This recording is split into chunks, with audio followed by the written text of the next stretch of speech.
Hello guys, cooking video போறதுக்கு முன்னாடி உங்க எல்லாருக்குமே happy new year wishes.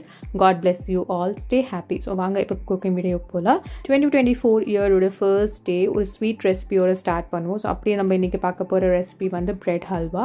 So நம்ம வந்து ஃப்ரை எல்லாம் எதுவும் பண்ணாம ரொம்பவே சிம்பிளா இருக்கும் அந்த டிஷ். வாங்க எப்படி செய்யலாம்னு பாப்போம்.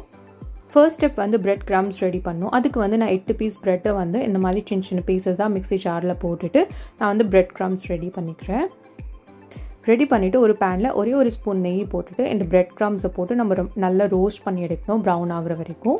bread choose பண்ணும்போது ஃப்ரெஷ்ஷான bread choose பண்ணாதீங்க. ஏன்னா ஃப்ரெஷ்ஷான bread வந்து கொஞ்சம் சாஃப்ட்டா இருக்கும். உங்களுக்கு bread crumbs வந்து அவ்வளவு கிடைக்காது and ஹல்வாவோட டெக்ஸ்சரும் அவ்வளவு நல்லா இருக்காது. சோ கொஞ்சம் ட்ரையான bread நீங்க choose பண்ணீங்கனா breadோட டெக்ஸ்சர் நல்லா இருக்கும். சோ இந்த மாதிரி bread crumbs வந்து மீடியம் ஃப்ளேம்ல கொஞ்சம் golden brown வர வரைக்கும் நம்ம ரோஸ்ட் பண்ணி எடுத்துக்கணும். இப்போ இன்னொரு panல ஒரு 1/2 கப் சக்கரை அதுல வந்து 1/2 கப் அளவுக்கு தண்ணி ஊத்தி இந்த சுகரை வந்து மெல்ட் பண்ணி எடுத்தா போதும். அதுக்கு அப்புறம் ஒரு பிஞ்ச் வந்து ஏலக்காய் பொடி போட்டு மெல்ட் பண்ணி எடுக்கணும். இப்போ வந்து சுகர்லாம் நல்லா மெல்ட் ஆகி பாயில் ஆக ஸ்டார்ட் ஆயிருச்சு. இப்போ நம்ம ரோஸ்ட் பண்ணி வச்சிருந்த bread crumbs வந்து இதல போட்டுக்கணும். ஃப்ளேம் வந்து ஸ்லோல வெச்சுக்கோங்க.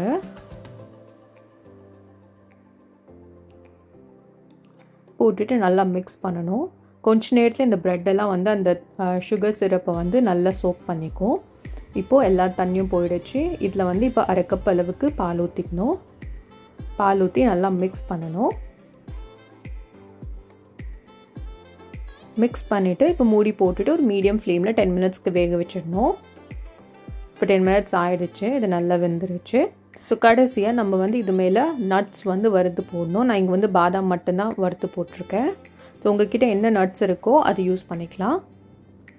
அவ்வளவுதான் mix பண்ணிட்டு இப்போ பாருங்க ஹல்வா வந்து panல ஒட்டாம நல்லா திரண்டு வந்துருச்சு. அவ்வளவுதான் bread halwa ரெடி. சோ உங்க வீட்ல ட்ரை பண்ணி பார்த்து எப்படி இருந்துச்சுன்னு கீழ கமெண்ட் செக்ஷன்ல சொல்லுங்க. உங்களுக்கு இந்த video பிடிச்சிருந்துச்சுனா subscribe to 2 servings. Thanks for watching.